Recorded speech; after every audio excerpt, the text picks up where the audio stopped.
Baik,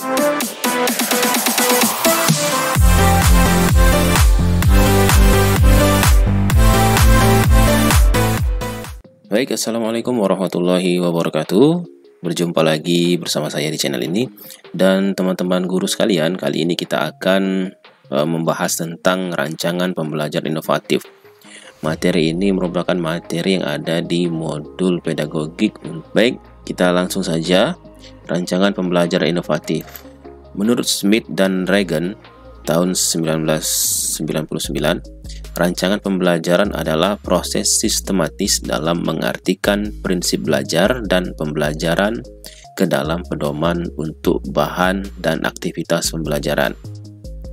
Pengertian rancangan pembelajaran sebelumnya dikemukakan oleh Ray Gelutt tahun 1983, yaitu suatu sistem pengembangan setiap unsur atau komponen pembelajaran meliputi tujuan, isi, metode, dan pengembangan evaluasi.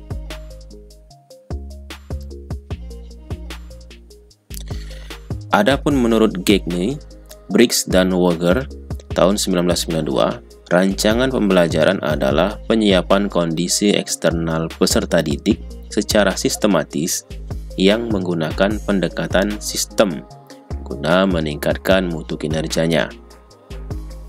Sejalan dengan itu, Reiser tahun 2002 mengatakan bahwa desain pembelajaran berbentuk rangkaian prosedur sebagai suatu sistem untuk pengembangan program pendidikan dan pelatihan secara konsisten dan teruji.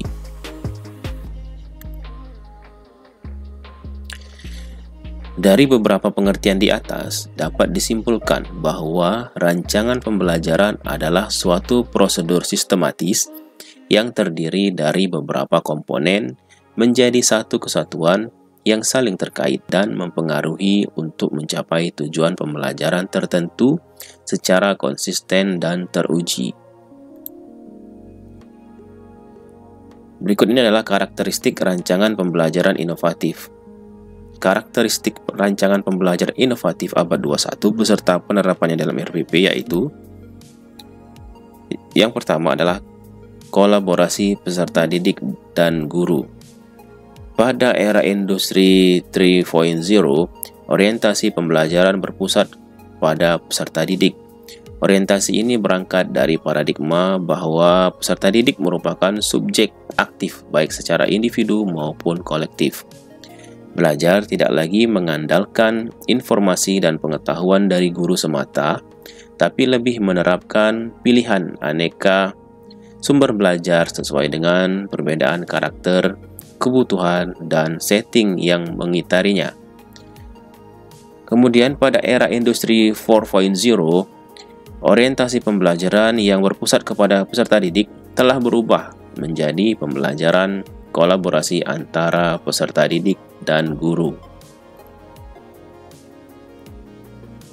Berikut ini contoh perbandingan 3 orientasi pembelajaran dalam rumusan tujuan pembelajaran. Pada kolom pertama kita lihat ini pembelajaran berpusat pada guru, kemudian ini berpusat pada peserta didik, dan yang ini berkolaborasi guru dengan peserta didik. Di sini kita bisa melihat rumusan tujuan pembelajaran yang berpusat kepada guru, misalnya 1. Melalui kegiatan ceramah guru tentang tumbuhan, siswa dapat menyebutkan 6 kata tanya dengan tepat. Nah, di sini ada kegiatan ceramah guru. Di sini kita bisa melihat bahwa guru yang aktif. Kemudian untuk tujuan pembelajaran yang berpusat pada peserta didik adalah setelah mengamati gambar tumbuhan, siswa dapat menyebutkan 6 kata tanya dengan tepat. Di sini bisa terlihat, di sini adalah aktivitas guru yang aktif. Kemudian di sini adalah peserta didik yang aktif, berpusat pada peserta didik. Kemudian ini tujuan pembelajaran yang merupakan kolaborasi antara guru dan peserta didik. Misalnya 1. Setelah siswa dan guru berdiskusi tentang gambar tumbuhan, siswa dapat menyebutkan 6 kata tanya dengan tepat. Di sini kita bisa melihat bahwa ada kolaborasi antara guru dan siswa. Contoh berikutnya ini, setelah guru memaparkan materi secara lisan, siswa dapat membuat kalimat tanya menggunakan kosakata baku dan kalimat efektif dengan benar. Di sini kita bisa melihat memaparkan, guru yang memaparkan materi. Sedangkan untuk berpusat pada peserta didik, setelah membaca teks PowerPoint di layar, siswa dapat membuat kalimat tanya menggunakan kosakata baku dalam kalimat efektif dengan benar. Di sini yang beraktivitas adalah siswa karena mereka membaca teks PowerPoint. Selanjutnya, ini yang antara guru berkolaborasi dengan peserta didik. Setelah bermain peran bersama guru tentang tanaman, siswa dapat membuat kalimat tanya menggunakan kosakata baku dan kalimat efektif dengan benar. Di sini kita bisa melihat bermain peran bersama guru tentang tanaman. Baik, kita lanjutkan lagi. Kemudian di tabel kedua, kita bisa melihat perbandingan 3 orientasi pembelajaran dalam deskripsi kegiatan pembelajaran. Di sini, kegiatan pembelajaran yang berpusat pada guru, kita bisa lihat guru memberikan persepsi kepada siswa tentang pelajaran sebelumnya dan mengaitkan dengan pelajaran yang akan disampaikan. Di sini guru yang aktif. Kemudian jika yang berpusat kepada peserta didik, di sini siswa menyimak persepsi dari guru tentang pelajaran sebelumnya dan mengaitkan dengan pengalamannya sebagai bekal pelajaran berikutnya. Di sini yang aktif adalah atau yang berpusat kepada peserta didik. Lalu yang berkolaborasi antara guru dan siswa adalah siswa dan guru menyimak cerita salah seorang siswa tentang pengalaman menerapkan materi pelajaran sebelumnya sebagai bekal pelajaran berikutnya. Jadi di sini kolaborasi antara siswa dan guru. Kemudian contoh berikutnya, di sini ada guru memberikan pertanyaan yang berkaitan dengan materi sebelumnya. Lagi-lagi di sini guru yang aktif. Kemudian contoh untuk siswa yang aktif atau berpusat pada siswa adalah siswa bertanya jawab dengan guru berkaitan dengan materi sebelumnya. Di sini siswa yang bertanya. Kemudian untuk yang kolaborasi, siswa bertanya jawab dengan guru berkaitan dengan materi sebelumnya. Kolaborasi antara guru dan siswa. Baik, selanjutnya, karakteristik yang berikutnya adalah berorientasi HOTS. HOTS atau Higher Order Thinking Skill atau keterampilan berpikir tingkat tinggi adalah proses berpikir kompleks dalam menguraikan materi, membuat kesimpulan, membangun representasi, menganalisis, dan membangun hubungan dengan melibatkan aktivitas mental yang paling dasar. Itu berdasarkan Resnick dalam Mustaghfirin tahun 2019. HOTS menunjukkan pemahaman terhadap informasi yang bernalar atau reasoning, bukan hanya sekedar mengingat informasi. Di sini kita bisa melihat ini tahapan atau level dalam kerangka berpikir. Ada C1 atau mengingat, memahami atau C2, menerapkan C3, kemudian menganalisis C4, mengevaluasi C5, dan mengkreasi C6. Kemudian bentuk pengetahuannya atau knowledge dimension. Kalau mengingat itu termasuk pengetahuan faktual, kalau memahami itu pengetahuan konseptual, kalau menerapkan itu prosedural, kalau yang mulai dari C4, C5, dan C6 ini pengetahuan metakognitif. Contoh kata kerja yang biasa digunakan untuk C1 misalnya menyebutkan, mendaftar, mengulang, menirukan, dan lain-lain. Kemudian untuk yang memahami, menjelaskan, mengklasifikasikan, menerima, melaporkan. Kemudian untuk yang menerapkan, menggunakan, mendemonstrasikan, mengilustrasikan. Kemudian untuk yang C4 atau menganalisis adalah membandingkan, memeriksa, mengkritisi, menguji. Kemudian C5, menilai, memutuskan, memilih, dan mendukung. Kemudian untuk yang mengkreasi, membuat, mengkonstruksi, mendesain, berkreasi, mengembangkan, menulis, menyusun, dan lain-lain. Di sini yang tergolong ke dalam law atau lots, ini mulai dari C1 sampai dengan C3. Jadi teman-teman, jika kita ingin menerapkan HOTS, maka yang kita pakai adalah mulai dari C4 sampai dengan C6. Di situ sudah termasuk menganalisis, mengevaluasi, dan mengkreasi. Nah, di sini ada tabel contoh penerapan HOTS dalam indikator pencapaian kompetensi. Misalnya untuk muatan bahasa Indonesia. Di sini kita bisa melihat indikator 3.3.1 di sini menyebutkan macam-macam kata tanya. Sedangkan untuk yang indikator yang kedua, 3.3.2 membuat kalimat tanya. Di sini kan beda, levelnya sudah beda. Di sini hanya menyebutkan, sedangkan di sini sudah membuat kalimat tanya. Selanjutnya lagi ini ada contoh lagi menuliskan macam-macam kata tanya. Kemudian membuat peta pikiran tentang kata tanya. Ini sudah levelnya sudah HOTS atau sudah berpikir tingkat tinggi. Berikut ini adalah contoh penerapan HOTS dalam tujuan pembelajaran. Kita masuk ke untuk yang HOTS, yang LOTS dulu ya.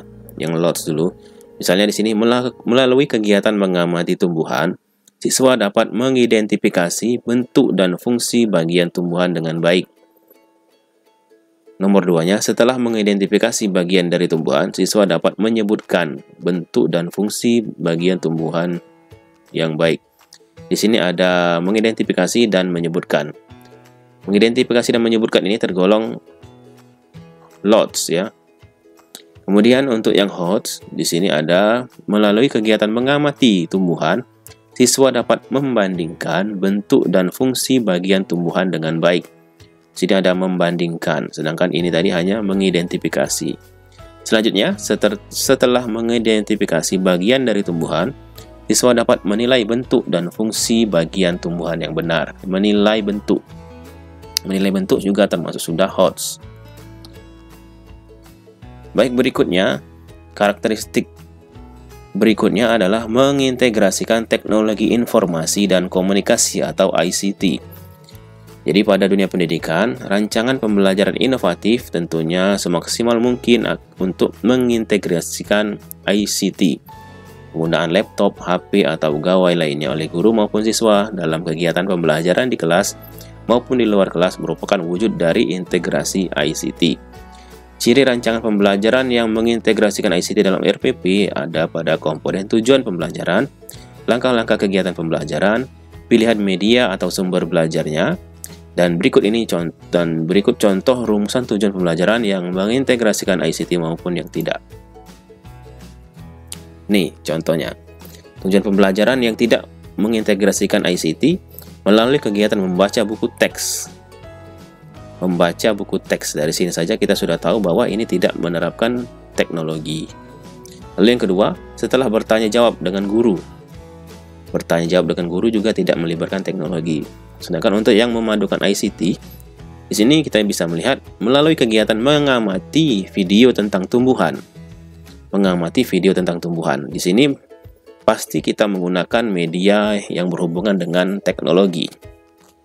Misalnya dari HP, dari laptop, dan sebagainya. Kemudian setelah membaca teks PowerPoint, siswa dapat membuat kalimat tanya menggunakan kosakata baku dan kalimat efektif dengan benar. Membaca teks PowerPoint, tentu saja untuk membuka PowerPoint diperlukan teknologi atau diperlukan alat untuk membantu anak-anak supaya bisa membaca dari PowerPoint tersebut. Dan berikut ini adalah contoh integrasi ICT dalam kegiatan deskripsi kegiatan pembelajaran. Ini untuk yang tidak mengintegrasikan ICT atau teknologi. Contohnya, siswa menyimak penjelasan guru tentang kata tanya di papan tulis dengan buku siswa. Di papan tulis dan buku siswa. Di sini ada di papan tulis dan buku siswa, itu tidak termasuk di integrasi ICT. Kemudian siswa bersama-sama dengan guru membuat kalimat tanya yang tepat berdasarkan teks yang ada di papan tulis. Papan tulis ini bukan ICT. Sedangkan yang mengintegrasikan ICT adalah siswa menyimak penjelasan guru melalui media pembelajaran, tayangan PowerPoint. Tentu saja ini melibatkan ICT. Lalu, siswa bersama-sama dengan guru membuat kalimat tanya yang tepat berdasarkan teks dari media PowerPoint. Lagi-lagi ada media PowerPoint. Jadi media PowerPoint tentu kita harus melibatkan teknologi. Berikutnya, yang keempat, berorientasi pada keterampilan belajar dan mengembangkan keterampilan abad 21 atau 4C. 4 unsur utama dalam kegiatan atau keterampilan belajar yaitu transformasi persepsi belajar, keterampilan manajemen pribadi, interpersonal, dan kerjasama tim, serta kesempatan bereksplorasi. Unsur yang serupa meski tidak sama ada pada tuntutan keterampilan abad 21, terutama 4C, yaitu creativity, collaboration, critical thinking, dan communication, atau kreativitas, berkolaborasi, kemudian berpikir kritis, dan berkomunikasi. Ini contoh integrasi ICT dalam kegiatan pembelajaran. Siswa menyimak penjelasan guru melalui media pembelajaran tayangan PowerPoint tentang kata tanya. Di sini ada kegiatan mengamati. Kemudian siswa bersama-sama dengan guru membuat kalimat tanya yang tepat berdasarkan teks dari media PowerPoint. Ada komunikasi, ada kolaborasi, dan juga ada critical thinking, dan seluruhnya 4C. Selanjutnya, yang kelima karakteristiknya adalah mengembangkan keterampilan atau kemampuan literasi. Ada 6 literasi dasar, yaitu literasi baca tulis, literasi numerasi, literasi sains, literasi digital, literasi finansial, dan literasi budaya dan kewargaan, berdasarkan dari Kemendikbud tahun 2017. Berikut ini contoh penerapan unsur TIPEK dalam kemampuan literasi. Contoh kegiatan pembelajarannya, siswa menyimak penjelasan guru melalui media pembelajaran tayangan PowerPoint tentang kata tanya. Di sini ada scientific mengamati, kemudian siswa bersama-sama guru membuat kalimat tanya yang tepat berdasarkan teks dari media PowerPoint. Siswa bersama-sama guru ada kolaborasinya di sini. Kemudian juga ada membaca atau literasinya juga.